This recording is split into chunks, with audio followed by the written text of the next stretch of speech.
अनेकांच्या पोटातील ओठावर येणाऱ्या गुपितांची बिनधास्त मांडणी करणारं बातमीपत्र। महाविकास आघाडीची बैठक आज आहे असं सांगितलं जातंय, ते बरोबर नाही। प्रकाश आंबेडकर यांचं वक्तव्य। बाळासाहेब थोरात यांचं आणि आमचं भेटायचं ठरलं होतं। काँग्रेसचे ज्येष्ठ नेत्यांमधले आम्ही बाळासाहेब थोरात यांना मानतो। महाविकास आघाडीची बैठक आज आहे असं सांगितलं जातंय, ते बरोबर नाही। मला सांगण्यात आलं त्यांच्यामध्ये शरद पवार, उद्धव ठाकरे आणि प्रकाश आंबेडकर यांच्यात बैठक होणार आहे आणि काही गोष्टी त्यांच्यामध्ये भांडण्याच्या चालल्यात, त्यांच्याबद्दल ते बेफिक्री करणार आहेत। ते आम्हाला किती स्पेअर करू शकतात, किती न करू शकतात यावर अवलंबून आहे। त्यांचं अजून काही ठरलं नाही, या संदर्भात चर्चा आहे। वंचितचा काही रोल नाही। ते बाळासाहेब थोरातांचं आणि माझं असं ठरलं होतं की आज भेटायचं म्हणून।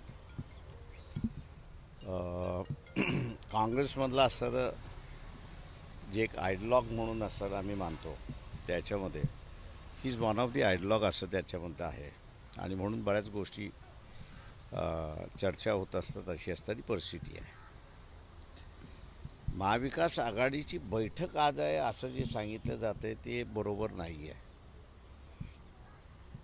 जे मला सांगण्यात आलेलं आहे त्याच्यामध्ये शरद पवार, उद्धवजी आणि मी असं असताना बसायचं आहे आणि काही गोष्टी त्यांच्यामधल्या जे भांडणाचं चाललेलं आहे त्याच्याबद्दल माझ्यानं ते ब्रीफिंग करणार आहेत त्या सगळ्या ह्याच्यामध्ये। आणि तिथे मग असणारं ते आम्हाला किती स्पेअर करू शकतात, किती न करू शकतात, किंवा त्याच्याबद्दल आम्ही किती हे करणार आहोत याच्यावरती अवलंबून आहे। त्याच्यामध्ये दिस इज माझ्या अंदाजानं प्री फायनलायझेशन ज्याला आपण, किंवा माझं म्हणणं असं की त्यांचं जे काही ठरत नाही आहे त्याची असणारी ती चर्चा आहे ती, त्याच्यामध्ये वंचितचा अजून काही रोल नाही आहे आजपर्यंत। अजूनपर्यंत म्हणजे आज तरी सकाळपर्यंत तो मेसेज आमच्यापर्यंत काही पोचलेला नाही आहे। ते आम्ही असं म्हणतो की ज्या सुटतील त्या सुटतील, आम्ही असं म्हणत नाही आहोत त्या ह्याच्यामध्ये। पण तो पहिल्यांदा त्यांचा तिढा सुटल्याशिवाय आमच्याबरोबरचा तिढा सुटत नाही।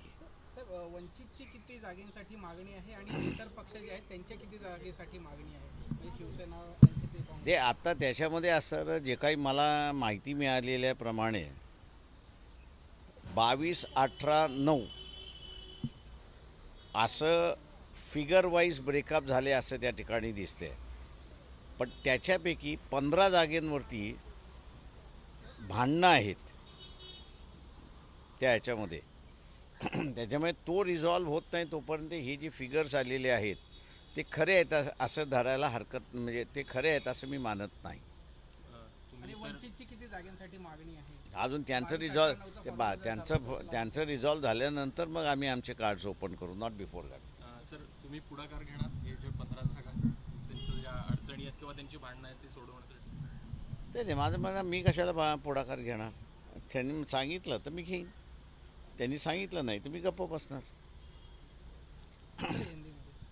तुम्हाला जे सांगतोय ते तुम्ही लोक जरा थोडंसं वंचितला हाऊंडिंग जे आहे ना ते जरा बंद करा सगळ्यांनी। ऐकून घ्या जरा, का त्या ह्याच्यामध्ये तुम्ही रिपोर्टिंग करत असताना तुम्ही वंचितला हाऊंडिंग करताय अशी असणारी परिस्थिती आहे। 10 जागेंवरती काँग्रेस आणि शिवसेना यांच्यामधली असणारी डिफरन्सेस आहेत। 5 जागा अशी आहेत की ज्याच्यामध्ये शिवसेना, काँग्रेस आणि एनसीपी यांची अजून डिसाईड व्हायचं आहे। तर एकंदरीत 15 जागा ज्या आहेत त्याच्यावरती त्यांचं असणारं एकमत झालेलं नाही। आता ही आमची असणारी माहिती आम्ही आपल्याला असतात की त्यांचीसुद्धा ती माहिती आहे त्या सगळ्या ह्याच्यामध्ये। त्याच्यामुळे त्यांचं जोपर्यंत रिझॉल्व्ह होत नाही तोपर्यंत ते आमच्याशी बोलू शकत नाही आहेत। कारण का ह्या 15 जागेंमधली एखादी सीट आम्ही जर मागितली की त्या ह्याच्यामध्ये तर आम्ही बोलायचं कोणाबरोबर? त्याच्यामुळे हा जो तिढा आहे हा त्यांचा तिढा आहे, त्यांचा तिढा सुटत नाही आहे आणि तो सुटल्याशिवाय आमच्याशी बोलणं होऊ शकत नाही अशी परिस्थिती आहे। बेधडक निर्भीड बिनधास्त मांडणी करणारा खबऱ्या लाईव्ह।